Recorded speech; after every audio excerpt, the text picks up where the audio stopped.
નમસ્કાર મિત્રો, સ્વાગત છે તમારું આપ સૌની સૈયારી ચેનલ ગુજરાતી સાહિત્ય વિદ નિકુંજ યુટ્યુબ ચેનલમાં. હું નિકુંજ પરમાર આપ સૌનું તહેરીલી સ્વાગત કરું છું. પહેલાં તો મિત્રો, વિડીયો શરૂ કરતાં પહેલાં દિલથી સોરી કે મિત્રો આટલા દિવસ સુધી વિડીયો ન બનાવી શકાય તે બદલ દિલથી સોરી માગું છું. મિત્રો, અંગત કારણના કારણે વિડીયો ન બનાવી શક્યો તે બદલ દિલથી સોરી.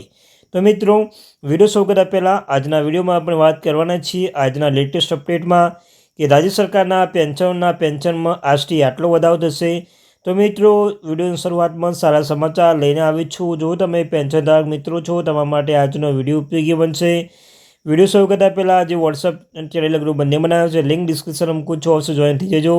તમને આ ચેનલમાં મિત્રો સરકારી કર્મચારી હોય, નિવૃત્તિ કર્મચારી, પેન્શનધારક બાબતે પગાર, પેન્શન, ડીએ, ડીઆર, એચઆરએ, અન્યથા કોઈ પણ અપડેટ આવે હરેક અપડેટ આપણી ચેનલ પ્રોવાઈડ કરવામાં આવશે. તો આપણી આ ચેનલને ગુજરાતી સાહિત્ય વિદ નિકુંજ ચેનલને સબસ્ક્રાઈબ કરી લેજો.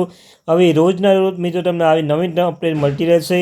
તો આપણી આ ચેનલને ગુજરાતી સાહિત્ય વિદ નિકુંજ ચેનલને સબસ્ક્રાઈબ કરીને બેલ આઇકન બટન દબાવવાનું ભૂલશો નહીં. તો ચાલો જાણીએ આજની મહત્ત્વની અપડેટ. સાતમું પગાર પંચ હેઠળ વર્ષમાં 2 વાર ડીએ વધારવામાં આવે છે. પહેલો વધારો 1 જાન્યુઆરીએ, બીજો 1 જુલાઈથી અમલમાં આવશે. તો 2025માં વધારો 1 જાન્યુઆરી 2025થી અમલમાં આવશે. તેની સત્તાવાર જાહેરાત માર્ચ 2025માં થઈ શકે છે. જો કે સરકાર હજુ સુધી ડીએ વધારાની સત્તાવાર જાહેરાત કરી નથી. વધારો કેન્દ્ર સરકારના કર્મચારીઓને પેન્શનોની હોળી 2025માં પહેલાં મોટા સમાચાર મળવાના છે. નયા વર્ષ હોળી 14 માર્ચ 2025ના રોજ છે. તો હોળી પહેલાં ડીએમાં વધારાની જાહેરાત કરી શકાય. સરકારે કર્મચારીઓને પેન્શન મોટી ભેટ આપી શકે છે. સાતમું પગાર પંચ હેઠળ વર્ષમાં 2 વાર ડીએ વધારવામાં આવે છે. પહેલાં વધારો 1 જાન્યુઆરીથી, બીજો 1 જુલાઈથી અમલમાં આવશે. 2025માં પહેલો વધારો 1 જાન્યુઆરી 2025થી અમલમાં આવશે. એની સત્તાવાર જાહેરાત માર્ચ 2025માં થઈ શકે છે. જો કે સરકાર હજુ સુધી ડીએ વધારવાની સત્તાવાર જાહેરાત કરી નથી. ડીએ વધવાથી પગારમાં કેટલો વધારો થશે તમે જાણો છો ત્યાં મિત્રો.